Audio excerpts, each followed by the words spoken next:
بسم الله الرحمن الرحيم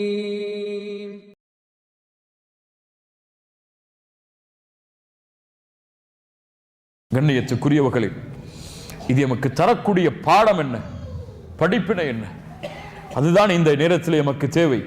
இந்த வரலாறு நாம் அறிந்து வைத்திருக்க வேண்டியதுதான். ஆனால் இந்த வரலாறு நமக்கு தரக்கூடிய பாடம் என்ன? முதல் பாடம், சஹாபாக்களுடைய அந்த நிகழ்வே நமக்கு ஒரு பாடம். சஹாபாக்கள் சிலர் கேட்டார்கள், இந்த போர் முடிந்ததற்கு பிறகு அல்லாஹ் குர்ஆனிலே சொல்கிறான், அவலம்மா அஸாபத்கும் முஸீபத்துன் கத் அஸப்தும் மிஸ்லைஹா குல்தும் அன்னா ஹாதா. சஹாபாக்கள் சிலர் கேட்டார்கள், போர் முடிந்ததற்கு பிறகு பத்ருடைய களத்தில், உஹதுடைய களத்தில் நாம் அடைந்த சோதனையை விட 2 மடங்கு சோதனையை அவர்களுக்கு நாம் கொடுத்தோம்.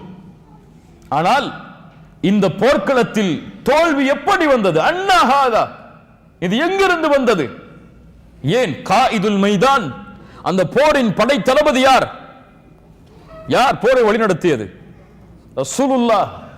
பின்னால் இருந்தவர்கள் யார்? ரலியல்லாஹு அன்ஹும் வரது அன், இந்த அல்லாஹ்வால் சாட்சி கொடுக்கப்பட்ட நபித்தோழர்கள். இப்படி ஒரு படை இருக்கும் பொழுது தோல்வி எப்படி வந்தது? முதல் தோல்வி எப்படி வந்தது? தோல்வி அல்லாஹ் பதில் கூறினான் அவர்களுக்கு, கொல் நபியே சொல்லுங்கள், அது உங்களால் வந்தது, உங்களுடைய நஃப்ஸால் வந்தது. எதை சொல்கிறது இது? இந்த முஸ்லிம் சமூகம் அனுபவிக்கின்ற சோதனைகளாக இருக்கலாம், அல்லது ஒரு தனிப்பட்ட மனிதன் தன்னுடைய வாழ்க்கையில் அனுபவிக்கின்ற சோதனைகளாக இருக்கலாம். அந்த சோதனை வரும் பொழுது அவன் கேட்டுக்கொள்ள வேண்டிய கேள்வி, என்ன பாவத்தை நான் செய்கிறேன் என் வாழ்க்கையில் என்று. செல்வத்தில் சோதனை வருகிறதா? குடும்பத்தில் சோதனை வருகிறதா? வாழ்க்கையில் சோதனை வருகிறதா? நோயால், இழப்பால் உங்களுடைய வாழ்க்கை முழுவதும் சூழ்கிறதா? முஸ்லிம் சமூகம் வெற்றியை இழந்து தவிக்கிறதா?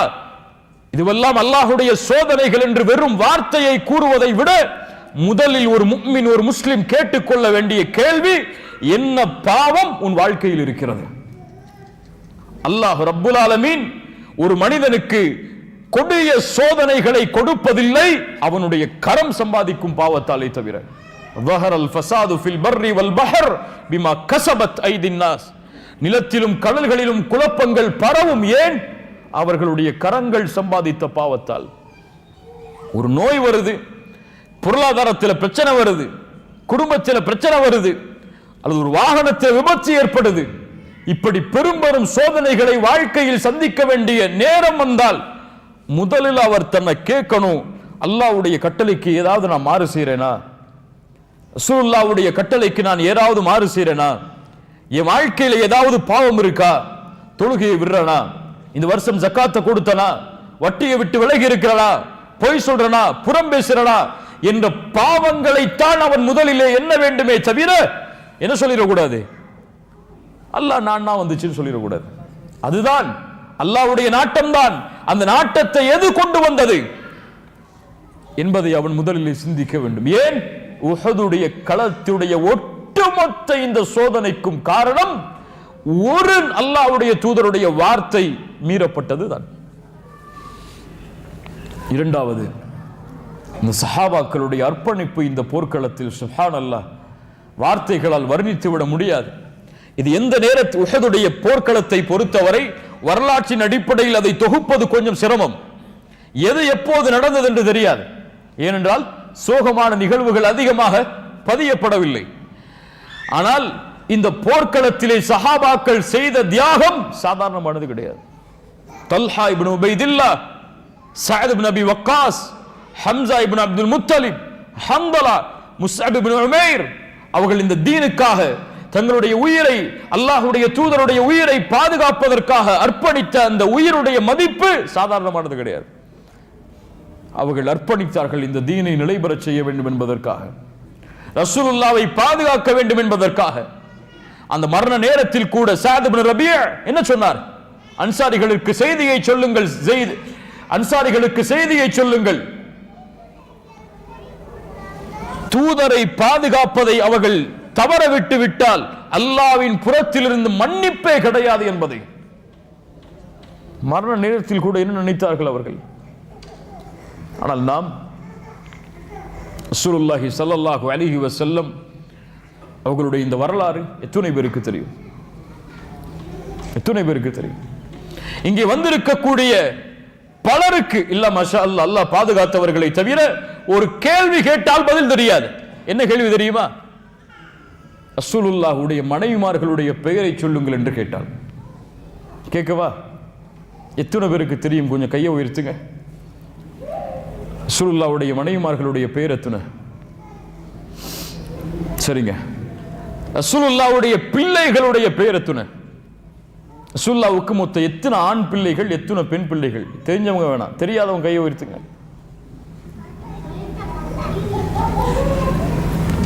நமக்குள்ளதான் இருக்கிறோம், உயர்த்துங்க. நம்ம நிலைமையை நம்ம தெரிஞ்சுக்கணும். முதல்ல நம்ம தவறுல இருக்கிறோம்னு தெரியாம திருந்த முடியாது இல்ல. நன்மையிலே இருக்கிறோம்னு நினைச்சா ரசூலுல்லாஹ்வுடைய பிள்ளைகளுடைய பேர் தெரியாது, ரசூலுல்லாஹ்வுடைய மனைவிமார்களுடைய பேர் தெரியாது.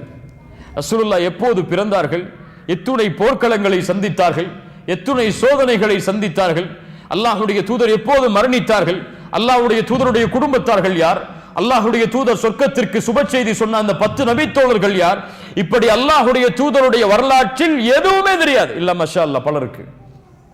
ஆனால் அவர்கள் என்ன சொல்லுவார்கள்? நாங்கள் ரசூலுல்லாஹ்வை எங்களுடைய உயிரை விட நேசிக்கிறோம் என்று. சுப்ஹானல்லாஹ். சொர்க்கத்திற்கு சுப செய்தி சொல்லப்பட்ட 10 நபித்தோழர்கள் யார் தெரியுமா பலருக்கு? இப்ப சஹாபாக்களை நேசிக்கிறோம் என்று சொல்வதெல்லாம் என்ன? எனக்கு புரியல, நமக்கு புரியல. சஹாபாக்களை நேசிக்கிறோம், ரசூலுல்லாஹ்வை நேசிக்கிறோம் என்றால் ரசூலுல்லாஹ்வுடைய வரலாற்றை நேசிக்காமல் சஹாபாக்களை நேசிக்காமலா? சஹாபாக்களுடைய பெயர் கூட தெரியாமலா நேசிக்கிறோம்? உம்மஹாத்துல் முஃமினீன் எம்முடைய தாய்மார்கள் அவர்கள். எம்முடைய தாயின் மீது வைத்திருக்கக்கூடிய முஹப்பத்தை போன்று அல்லாஹ்வுடைய தூதருடைய மனைவிமார்களின் மேல் முஹப்பத்தை வைப்பது எம் மீது கடமை. ஆனால் தாய்மார்களுடைய பேரு தெரியாது. எந்த நிலைமையில் இருக்கோம் இந்த சீரால? ஹிட்லரை பற்றி கேட்டால் தெரியும், அலெக்சாண்டரை பற்றி கேட்டால் தெரியும், முசோலினியை பற்றி கேட்டால் தெரியும்.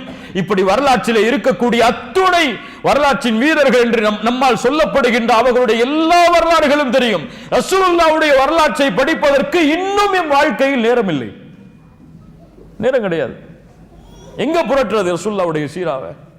எங்கேயாவது இந்த மாதிரி பயான் நடந்துச்சுன்னா போய் உட்கார்ந்தோமா, கேட்டோமா, அந்த பயான் நடந்ததுக்கு பிறகு கூட கேட்டா கூட அந்த பேர்கள் எல்லாம் நமக்கு தெரியாது.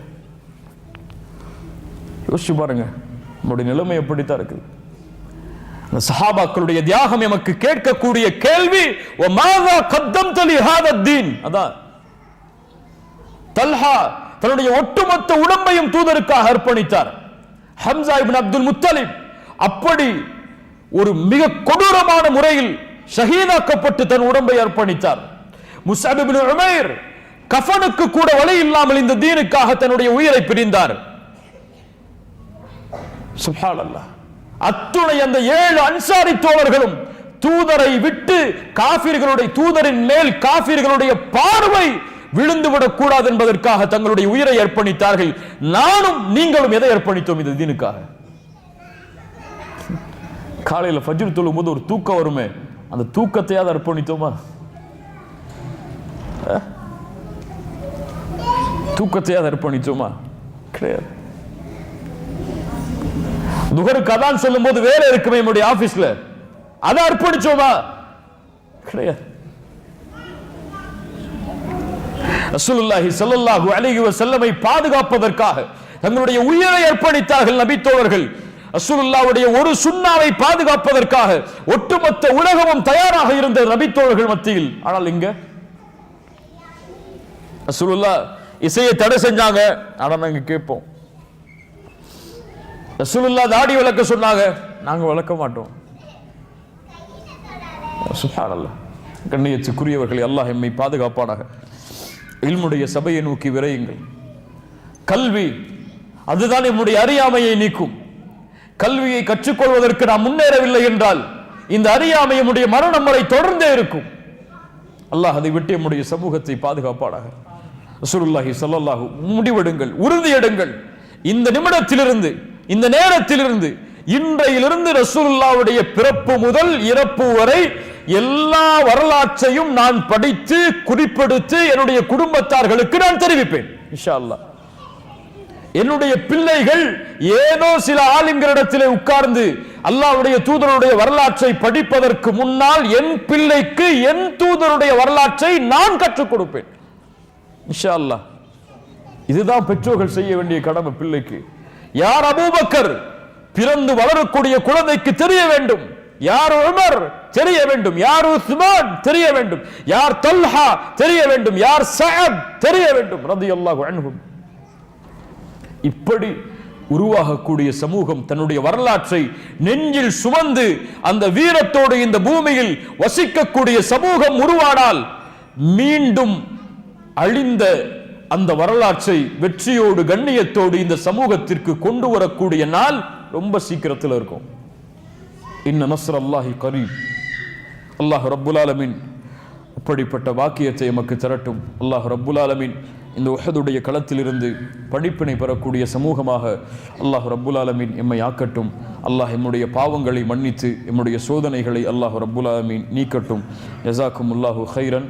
அல்லாஹ் ரப்புல் ஆலமீன் இந்த நாட்டிற்கு வர வைத்து இந்த நாட்டில் இருக்கக்கூடிய உங்களுக்கு அல்லாஹ் ரப்புல் ஆலமீன் எனக்கு கொடுத்த சில இல்மிலிருந்து சில விஷயங்களை கற்றுக் கொடுக்கக்கூடிய வாய்ப்பை அல்லாஹ் ரப்புல் ஆலமீன் அளித்தான். அல்ஹம்துலில்லாஹ். ஏற்பாடு செய்தவர்களுக்கும் இதற்காக உழைத்தவர்களுக்கும் அல்லாஹ் ரப்புல் ஆலமீன் இஹ்லாஸோடு அவர்கள் தங்களுடைய அமலை செய்து கொண்டிருக்கும் காரணத்தால் முழுமையான கூலிகளையும் முழுமையான அல்லாஹ்வுடைய உதவியையும் அவர்களுக்கு தரட்டும். ஜஸாக்குமுல்லாஹு கைரன். பாரக்கல்லாஹு லக்கும். அகூலு கௌலி ஹாதா அஸ்தக்ஃபிருல்லாஹ லீ வலக்கும். அஸ்ஸலாமு அலைக்கும் வரஹ்மத்துல்லாஹி வபரகாத்துஹு.